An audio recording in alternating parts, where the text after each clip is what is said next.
Okay, so yeah, how was any questions from the review? Yeah, it was a lot. We're looking at next year what to do, and I think we're thinking like maybe 45-minute classes and a little bit more of a break. But it's kind of nice to just hammer through too. One teacher, he was like the guy teacher, he had the bean card shirt on. He talked so fast. Yes, Mr. Larsh. He was funny. He was so funny. Um, He was like the outfit relish. He also so many times. He also hated our math teachers for like so much of it. okay, so I'm going to go through the personality, and the big ones here is looking at Freud. And I just want to talk about really the big idea here. So if you see anything with the unconscious mind, okay, you have to think psychoanalysis. Okay, so, and let me just go back like this. Okay, so if you see anything with Freud, you need to think the unconscious mind. So the other thing, too, that's important with psychoanalysis is that he would have emphasized the past. Okay, so like especially now that we've gone through therapy. Okay, so therapy, we look at like cognitive behavioral therapy. It's very much on the present and the future. Okay, Freud would have emphasized the past. Okay, and trying to access the unconscious. Now, when we look at accessing the unconscious mind, okay, that's where we talked about free association. We looked at the thematic apperception tests, which were going to be, and the Rorschach ink blots, those projective tests that he would have used. Okay, so he did the psychosexual stages and then defense mechanisms. So there's going to be just a few things that we can look at to kind of review those different stages. I think when we look at personality, it's only 5 to 7%. Okay, usually you are going to see a defense mechanism. Okay, so that's an area to focus on. You might see something too that just Freud's associated with psychoanalysis, but definitely I would anticipate a defense mechanism. So we know what the unconscious mind is. Okay, so we look at now what his theory really centers on is the id, ego, and superego. So if you were to draw the devil, the angel on the cartoon shoulders, okay, what's the cartoon, id, ego, or superego? Yeah, or, okay, so which one's the devil on the shoulder, the id or the superego? Id. Okay, and which one's the angel? Superego. Okay, so then you have to picture yourself being the ego, and the ego is really mediating between reality and the individual. Okay, it's trying to decide if it's going to go with ego or if it's going to go with, with the superego or with the id. And what we notice is the id is totally unconscious. Okay, the others are also a part of the conscious awareness. Okay, so this was an example that we had done. So basically what can happen is if we start looking at this further, and this could be something too that could get into therapy, but we look at the ego can kind of mediate. So I want chocolate, you're on a diet, so you eat a small piece of chocolate. Okay, if you have a weak ego, it might give into the id. Okay, or a weak superego, it might give into the id and you'll eat all the chocolate. Okay, so it's not saying that it has to work out this way, but if the ego is working properly, it might say, okay, I'm not going to have it today, but I'll have some tomorrow. I'm only going to have a little piece of chocolate. Okay, so we did that. Okay, so the psychosexual stages are going to be, that's hard to see. Okay, that's okay. The psychosexual stages that we're looking at, this is how Freud thought personality developed. Okay, so he's the only one of the psychodynamic theorists that really emphasizes sexuality and the erogenous zones. So really picture it going down. Okay, so oral stage is the mouth. Okay, anal stage, like so, is the butt. Okay, the phallic stage, now phallic means penis. Okay, so genitals, and then the latency and genital stage is going to be, think of your leg. So you're really working top down, and leg would be latency, E, and then genital. Okay, but what we have here is this very much aligns with like when we look at trust, like Erikson stages. He also was a psychodynamic theorist. Mr. Young, please call extension 16125. Coach Young, extension 16125. So he was also a psychodynamic theorist. So he emphasized the social interactions. Okay, so that's why they do align quite frequently. Okay, so the oral stage is all on the mouth. Okay, so if over-gratified or under-gratified, you become fixated. Remember, fixation, okay, that's another key word that we want to know with Freud. Okay, we become fixated or locked in one of these stages. And I think it was, let me look, I meant to look this up, but do you remember that really random question on the test where it was like dependence on other people and what stage it was associated with? You probably don't. Okay, I'll have to go look. I'm pretty sure it's the oral stage that if you're overly fixated, and this has a lot to do with your mother, like where that comes with, that you get your main source of gratification from the bonding with your mother. Yes? You know how they say, like, oh, like, if an adult's overweight, like, what stage would they, like, visit? Could you have, like, examples for all of them? 'Cause that's the only one. Yes, oral would be that, okay? So if they're overweight, because they're constantly eating, so that has something to do with their mouth. The anal stage is about control. So we could have somebody who is, maybe somebody is in their 40s and at work they're the boss and nobody really likes working with them because they're so rigid in their thinking, they're a micromanager. Okay, that would probably be an anal stage fixation. Could be the total opposite too.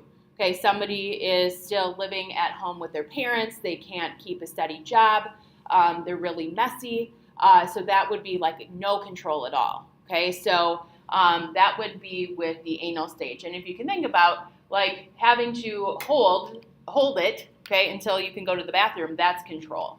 Okay, and then here with the phallic stage, okay, the phallic stage is going to be looking more at just the dealing with a lot of what this development is learning like the strengthening of the superego.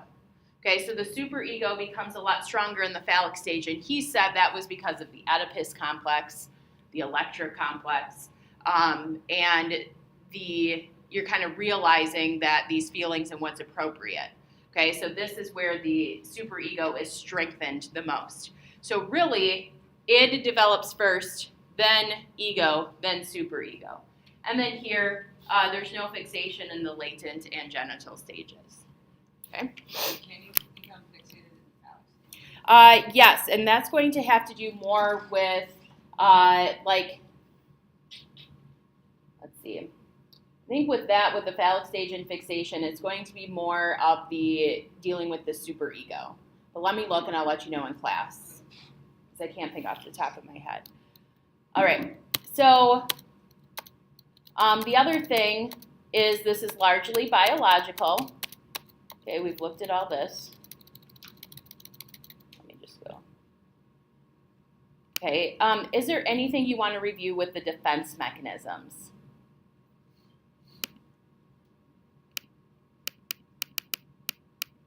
Okay, here's what I tried to pair some of them together. Okay, if I were to say which ones are going to be on here, you know repression, right? That's pushing it deep into the unconscious. Okay, regression I don't think is very likely, but you regress back to an earlier time. Reaction formation is one that I would say could be on there. Okay, so that reaction formation is you switch the unacceptable impulses to the opposite.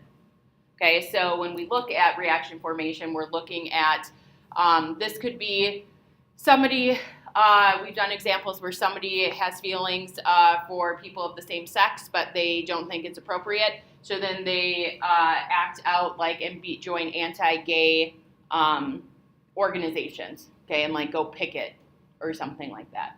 Okay, so that would be something that's the opposite. Projection, please think like a projector.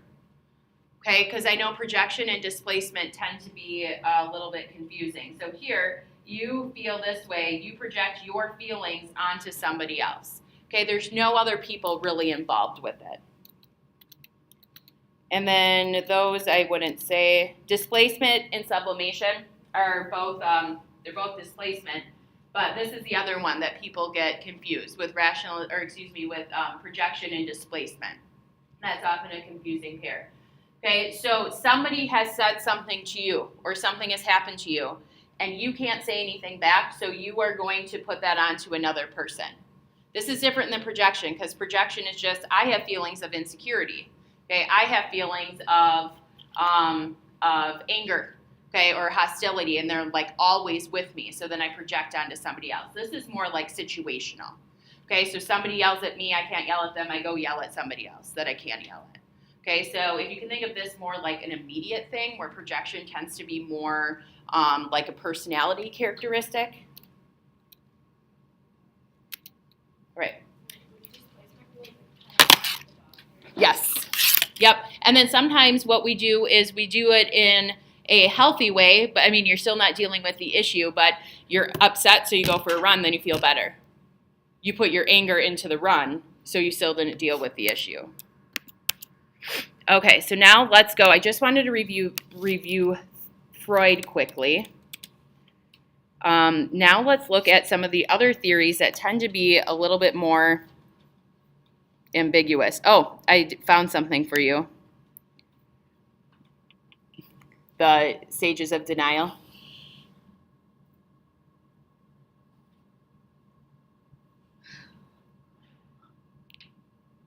Thought it was accurate. I mean, I don't think you're going to get a 1, but like going through, you're like, I'm so mad. Why'd I take this? I laughed.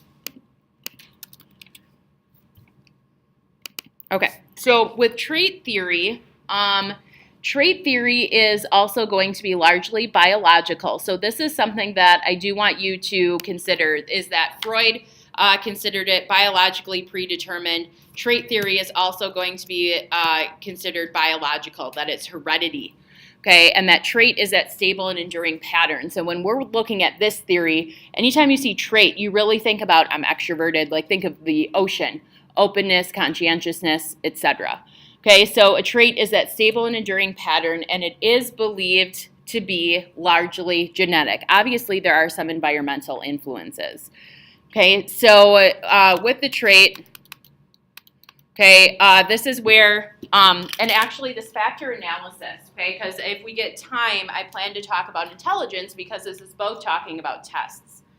Okay, so factor analysis, when we see how we're designing tests, yes, we can use it in personality, but we can also use it in intelligence, okay, and just looking at test design. So factor analysis is, let's say I have 4 questions, okay, for each of these factors, and then I analyze them together. Okay, so that's what factor analysis is. I'm going to have 100 questions. Okay, 10 questions are going to go with factor 1, 10 with factor 2, 10 with factor 3. And then I analyze those factors. What I did with you, with crossing out the ones that you got wrong, that's factor analysis. Did any of you see that you got more wrong in one area? Okay, so maybe intelligence was, or testing in individual differences. You didn't do that well in. You know you have to study that unit more. That's factor analysis. Okay, now here are some names. Eisnick is this one, where we have the stable extrovert, stable introvert, neurotic extrovert, or unstable, and then unstable introvert. So you could see neurotic or unstable. Now, I never thought that this would be on the test, and then I think it was on the test. Okay, or it was on something. So Eisnick is, I have that list of names. Okay, they would be on the 80 list, not the top 30. Okay, so this to me would be a bonus name to know. It's not a have to know like Freud.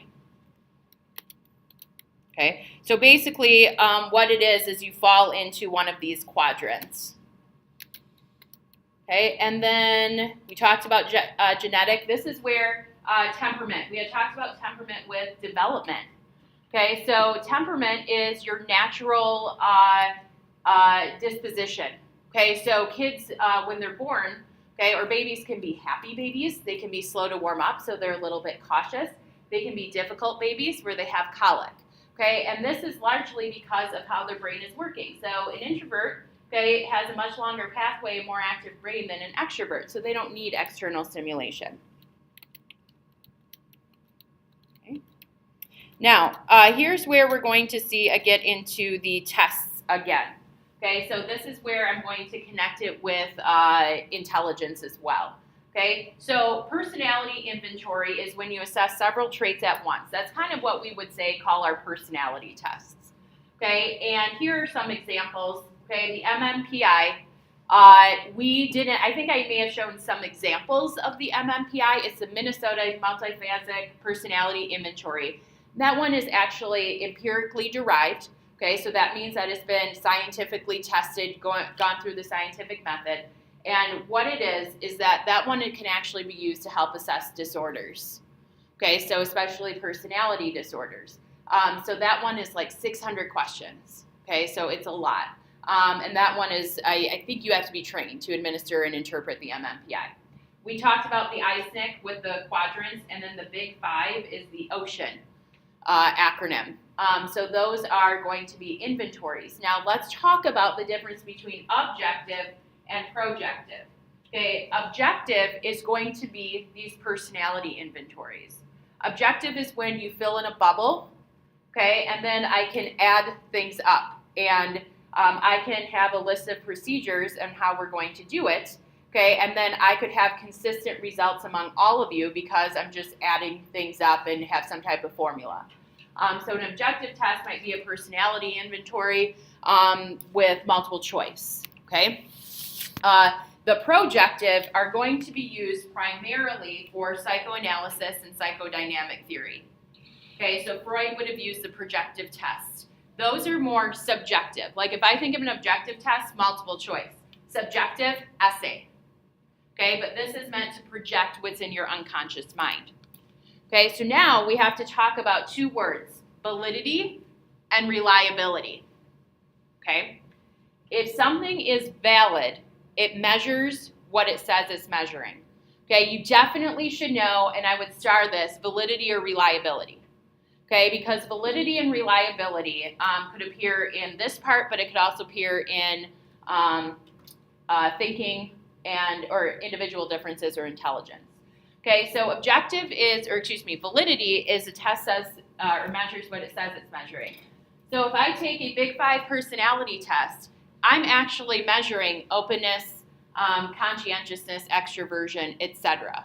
When I take the MMPI, it is actually measuring my personality traits and potentially if I have a disorder, okay, or it can rule out that I don't.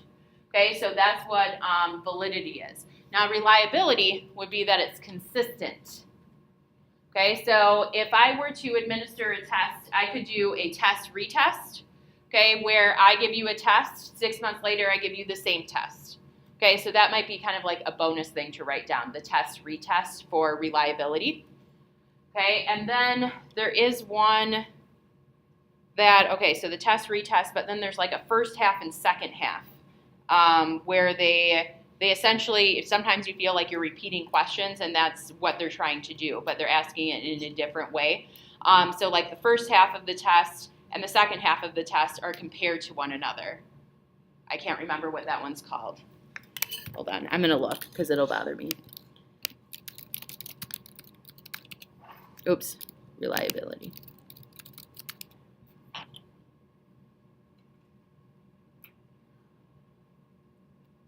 Internal consistency. Oh, split half method. Nope. Test, retest. Nope, it's not there. Okay, it's all right. Then for validity, kind of jumping back, okay, the bonus ones to know with validity are going to be content validity. Okay, so content validity is the content valid. Okay, so for example, when you take the psych test, I hope you open it and psychology questions are on it. Okay, I hope that most of what is on there we have gone through. Okay, that means that my class, okay, is going to be allowing you to assess on that content validity. Okay, now the other one is going to be predictive validity. Okay, so maybe if I wanted to, I could look and see what you did on your final, okay, and then compare it to what score you get on the AP test. And I could see, does my final and the score that you received predict what you did? Remember how I put probably a 3 or higher, bubble, need to improve. okay, those would be predictive measures, okay? So that would be something that would be predictive validity. So that's what the big things we're looking at. Now, those can appear in intelligence, those can appear in personality. Okay, I suppose it could appear in treatment as well. Okay, we talked about that. I think this is, are there any questions on ocean? Okay, we're good.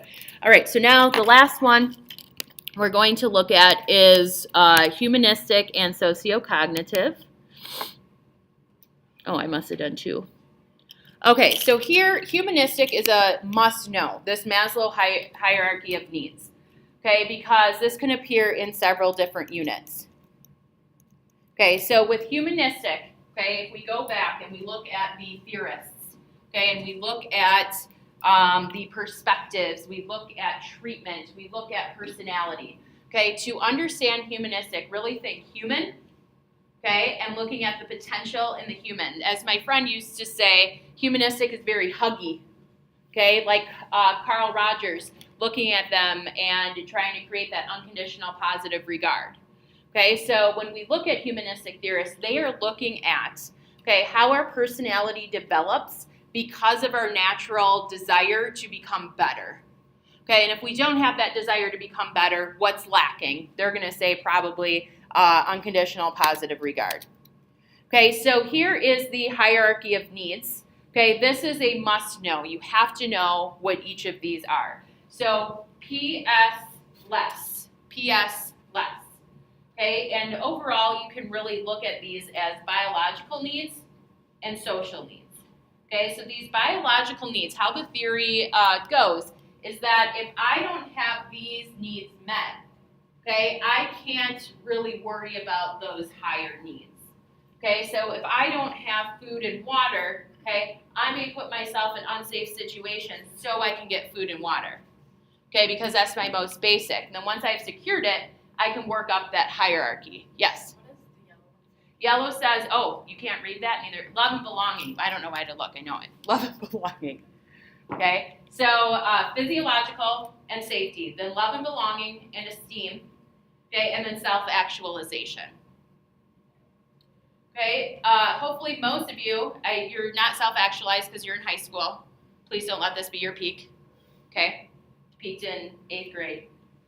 Okay? You're probably around here, love and belonging, friendship and family, and then working on your esteem needs, confidence, achievement, and that'll really develop in the next 10 years or so, okay, as you kind of discover what you're going to do and who you become.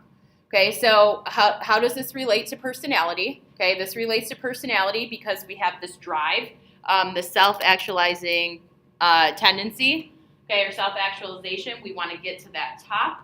Okay, how does this relate to treatment and therapy? Okay, if I were to look at it with treatment and therapy, this is going to be, okay, you don't have this love and belonging, okay, so you have poor self-esteem. So the therapist is going to create love and belonging through unconditional positive regard, okay, so that you can develop your esteem needs. Okay, so that's how it connects to therapy. Now, how could you see this on the test?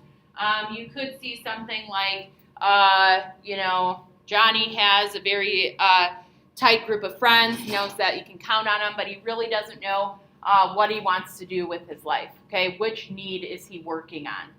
Okay, so you could see something like that, and it'd be esteem needs, because he doesn't really know what he wants to do. He's kind of exploring, but he definitely has that met. Okay, others too, you might see like, why aren't they achieving it, or the theory that you have to have the biological before the higher ones. And then Rogers, okay, remember, no matter your age, you need age. Okay, now we're looking here that with humanistic, we're not looking at biological anymore. We are looking at the environment. Okay, so when we look at humanistic, it's much more environmental than it is biological. So both Freud, okay, or psychoanalysis, and trait theory emphasize biological. This is emphasizing environmental. And do you remember what the age stands for? What's A and G and E? Anybody remember the A? Acceptance, genuineness, and empathy. Okay, so he created person or client-centered therapy. We watched that video of him, okay, with the therapeutic session, okay, and no matter your age, you need age. So his theory goes, you can create your personality because of your environment and this unconditional positive regard you have in your life. So if I have unconditional positive regard, I'm able to try out different things and know that I'll still be supported. Okay, if I'm not, maybe I'm told that I have to do this, I may have a crisis when I'm older. Okay, so acceptance, genuineness, empathy. You could see this. This is, I would star this. Okay, you could see this in personality. You could see this in treatment. You could see this in disorders, in a cause for a disorder. Okay, you could see this in perspectives. Okay, so the Carl Rogers. Now, what did he emphasize with personality? The real and ideal self. Okay, so he created the self concept. Who am I? So it could be actual self or real self, something to do with like your current self. Okay, and then the ideal self. And what he talked about was building on the self-actualizing tendency, which I think is, self-actualization is when you actually achieve it. Your tendency is the drive to become better.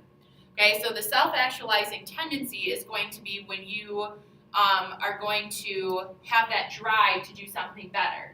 Okay, like if you think about why you're going to, if you're going to college, okay, you're probably going to college because you want a specific job because you'll enjoy it. Or maybe you're going because you want a job so you'll make this much money or you'll make a difference. Okay, so what's going, you can make a difference and make money too, but I didn't mean to say it was like an or thing there. Okay, what you can have, okay, is that drive for you to do that, okay, to pay all that money, to go to school, to get a job you love, that self-actualizing tendency. This announcement is for all students taking the AP Spanish exam. The AP Spanish exam is this morning. Please report to room 322 by 7:45. Is that any of you? Make sure you have your photo ID, pens, and pencils. No phones or other electronics are allowed in the exam room. No backpacks are allowed. Please leave your backpack in your locker, your car, or with a friend. Okay, so what we have here is now we're going to move to sociocognitive. One thing too, I'll go back and quick do the criticisms. I realized I didn't do that.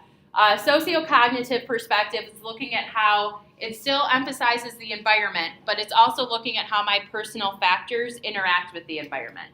Okay, so this man here is a jockey because he's only 4'11". Okay, so his personal factor of being 4'11" and tiny, okay, is going to make him a better jockey than this man who's 7 feet tall. What sport do you think he plays? Basketball. Okay, so what we're looking at here, this is my heart, Albert Bandura. Okay, the Bobadil experiment. So yes, think Bobadil, okay, but there's much more to it than that. What he looked at is, so we talk about him in learning, okay, and we look at how his, you observe the environment and then you imitate it. Okay, that's really tying to his personality theory as well. Okay, is I am who I am, I see something in my environment, and then I react to that. Okay, I may interact with the environment, I may not. This was the question on the AP test that talked about, what did it talk about? You have an internal, this guy was an introvert, he was at a party, so he didn't talk to anybody, so nobody talked to him, so then he became more shy, okay, and that was reciprocal determinism, okay, so that is one too, okay, is anything with reciprocal, okay, because we talked about that, the norm of reciprocity, I help you, you help me. Reciprocal means it's a give and take. I give to you, you give back to me. It's a push and pull. Okay, so that's what reciprocal is. So we are both products and architects of our environment. So what we talked about, okay, were the interacting influences of our personal factors, our behavior, and then environmental. So here, this is also called observational learning. It's called social cognitive learning. Okay, so if I observe somebody do something and I imitate it, that's social cognitive. Okay, so that is where this is aligned. So you have the environmental factors, your personal factors, and the behavior, and they all work together and go back and forth. So the example that I had done, okay, was Nelson Mandela. I'll do a teacher one. Okay, So my personal factors, I like talking and presenting information. I like learning. Those are some of my natural characteristics. My personal factors, my cognition. So what happens is I go to school to become a teacher. I get a job working at the Boys and Girls Club in college. So then the environmental factors is I'm at school. I teach a course I'm passionate about. The teacher I become is based on the school that I was at, okay, or that I am currently at. Okay, so and then my behavior is I do this as a teacher. And my personal factors, I like presenting the information even more because I know more about it, and it just keeps going and going, okay? So that reciprocal determinism. Now, when we look at these, the downsides of these series, okay, psychoanalysis is going to be largely downgraded for the biggest criticism is there's no scientific basis whatsoever, right? It's too comprehensive because he literally can explain everything. If he says his Oedipus complex, and you're like, that's not true, he says, well, you've repressed it. Prove me wrong. How do you prove that you haven't repressed something? Okay. He also, it was very expensive, okay, and long. Now, we do have probably some unconscious forces, so that definitely is something to consider. With the humanistic theory, that also was lacking scientific merit. But the other thing that is positive about it is and write this down, is the development of the therapeutic alliance. Okay, the development of the therapeutic alliance, that trust between the therapist and the client.